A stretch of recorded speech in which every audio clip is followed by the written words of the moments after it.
The devotion, it would be great. I remember one day I was talking to an American group in Fatima about first Saturday devotion. And this lady from a couple and this gentleman from another couple came to me and said, "Sister, can we do this in our parish church when we go back to America?" I said, "Yes, you can, but you have to ask permission to the parish priest, because it has to be in union with the parish priest." So they came back, I explained them how to do first Saturdays, and 3 years later I went to the United States to speak about Fatima. And even without not knowing, I went to this parish of these people. As soon as I arrived, they said, "Sister Angela, the priest wants to meet you." I said, "Great, okay." He said, "Are you Sister Angela?" I said, "Yes, Father." "That's your fault." I said, "It's my fault, Father?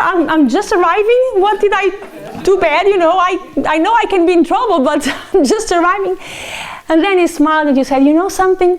3 years ago, these people came to me and asked me to do the first Saturday devotion, and I accepted. Until then, it took me only 10 minutes every Sunday to confess everybody, and it was enough. And now, on first Saturday, I need more than 2 hours to listen to all the confessions of people who come to make confession because of first Saturday." And he said, "But I have the joy that all my parishioners in these 3 years made first Saturday devotion. And one of my greatest joys of a shepherd of this parish is knowing that I help them to go to heaven. That's my greatest joy." So what they were doing a program with all the parish, a rosary, a lay people would meditate the mystery in loud voice, you know, and share with everybody for 15 minutes, then confessions, and then the Holy Mass with communion, and everything was done.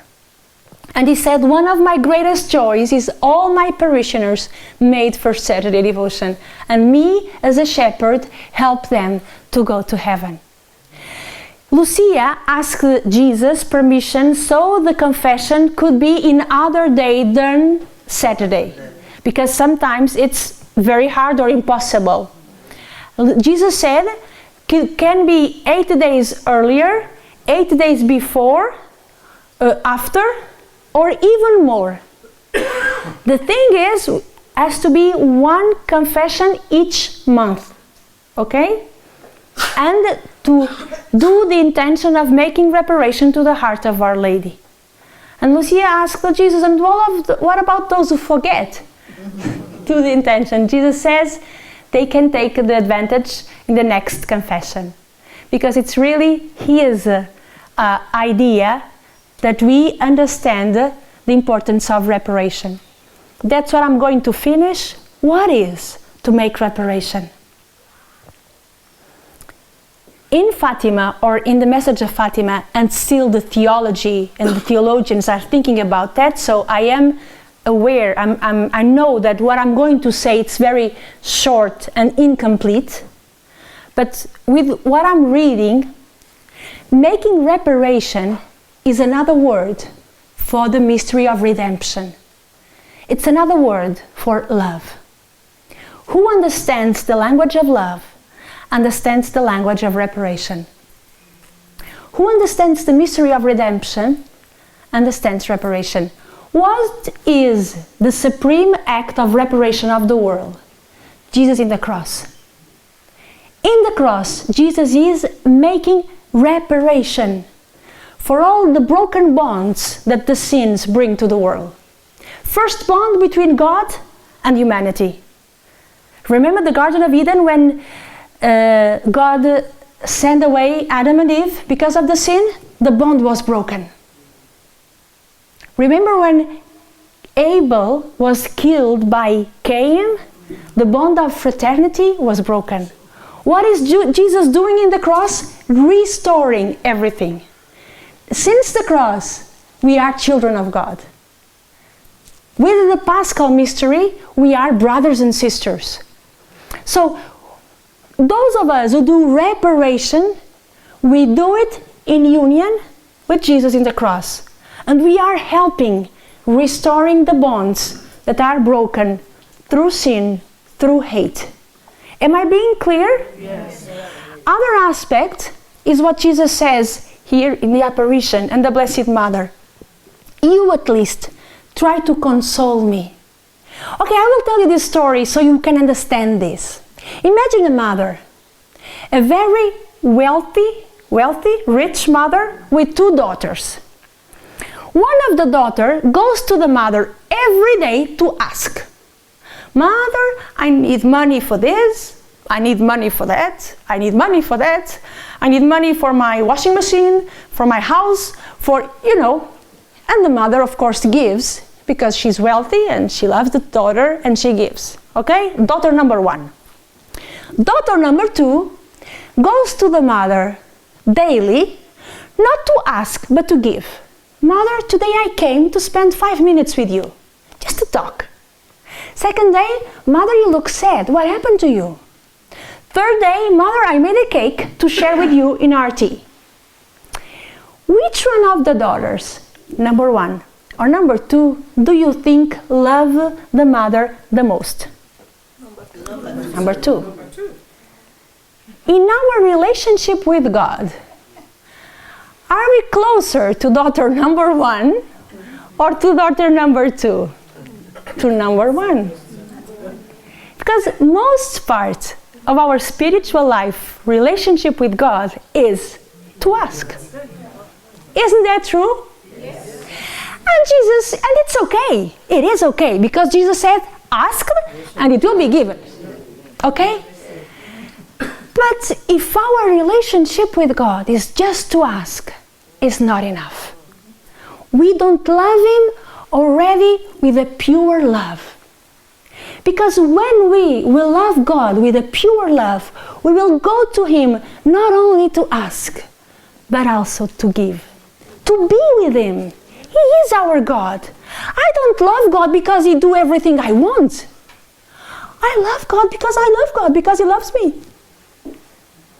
So, when we do First Saturday devotion, when we do reparation, when we go to Mary or to Jesus to console them, we go to them not to ask, but to give. And it's a pure love. So slowly, with First Saturday devotion, once a month, we are taught by the Blessed Mother how to go to the Rosary, to confession, to communion, not to ask for things, but to make reparation to the Immaculate Heart of Mary. Slowly they are teaching us how to go to them, not to ask, but to give. And this is a pure love. We are increasing in love. That's why, with an act of reparation, in my opinion, we fulfill the greatest commandment of all of the Lord, which is love God above all things, including our intention list, and love our neighbors like ourselves. Because, as I told you before, if we do reparation in union with Christ in the cross, we are cooperating with Jesus in the salvation of the world. And this is the best thing we can do for our brothers and sisters, is to help the salvation. So with a single act of reparation, with our first Saturdays, what are we learning? What are we doing? Loving God above our intention list. Because the intention can be only to make reparation. And we are helping saving our brothers and sisters because we are doing it in union with Christ. So the intention of making reparation is the key of the comprehension of the first 5 Saturday devotion. The key is reparation. And what do we do? Rosary, the most constant request of the Blessed Mother, but then a little bit more, meditation, and then the sacraments, confession and communion. And if we do that 5 months, and we understand, in the end of the 5, we will not want to stop. So I do First Saturday devotion since I was 9 years old. And I'm sure once in a while I lost one of the months, but I never stopped. And this is one of the most important sources of my spiritual life, was that meditation when I was 10, 11 years old, 12 years old, once a month with the gospel with my mom. So, and of course, we have the promise of the Blessed Mother that she will be with us in the moment of our death to take us to heaven, which I think it's good, yeah, you can say it this way, it's very good. Okay, 2 questions. I answer first to that lady. She says, I found very easy to forgive and very hard to forget. Okay? That shows you are with a good memory. That's a good sign, okay? Do not be worried about that. Once again, the problem is not to forget or not. We cannot forget. Many things we cannot. The thing is, do I allow that thought to influence my attitudes toward that person again? If allows me, you know, for example, someone offends me today and I forgive. I don't forget. Thanks be to God, I do not have Alzheimer's disease, so I do not forget. I'm okay. But second day, that person comes to me and offends me again. If I say, well, you did that to me yesterday, I'm not forgiving you. That means you did not forgive. Neither forget, not forgive. But if you say, okay, I forgive it again and again and again, it's okay. Once again, the problem is, what do we do? What do we allow that thought to influence our actions? If it does not influence at all and we are good people, it's okay. Because we have memories, just sometimes it's just impossible. The thing is that if that thought influences the way I act, that means probably that I did not forgive. Your question was, what about the third seer? Okay, Blessed Francisco and Jacinta died in 1919, I'm sorry. Francisco died in 1919 and Jacinta in 1920, and they were beatified by Pope John Paul II in the year 2000. Lucia died in 2005. She became a Dorothean nun first, and then a Carmelite nun in 1948, if my memory is not betraying me, 48, and she was in the Carmel of Coimbra until her death, February the 13th, 2005. Her process is already open, but it's still in the stage of the diocesan inquiry for her virtues. So it did not arrive yet to Rome, the process. Also, the cause is not with me. It's not in Lydia Fatima, it's in the Diocese of Coimbra, and it is with the Carmelite order, because she died as a Carmelite nun. She did not die as a little shepherd. Okay? These are 2 different causes. One cause is for Blessed Francisco and Jacinta. We are still missing one miracle. So I please, the canonization of these children would be a great grace for the Church. Not only because they are children, and they are the only children beatified by the Church so far, and the youngest, so they are models to the children, also for the protection of children, and this is important in our times.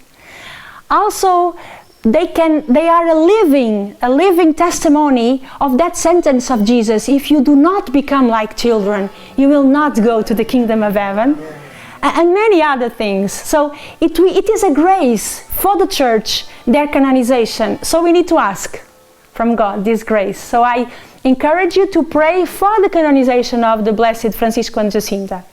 The case of Lucia, the cause of Lucia is different. It's a different path, and it's still in the beginning. Yes. Yes, you can do 2 things. Or pray just simply, so God gives the grace of decanonization, so the miracle happens whenever God wants and wherever God wants, and also to trust them if you have a particular necessity.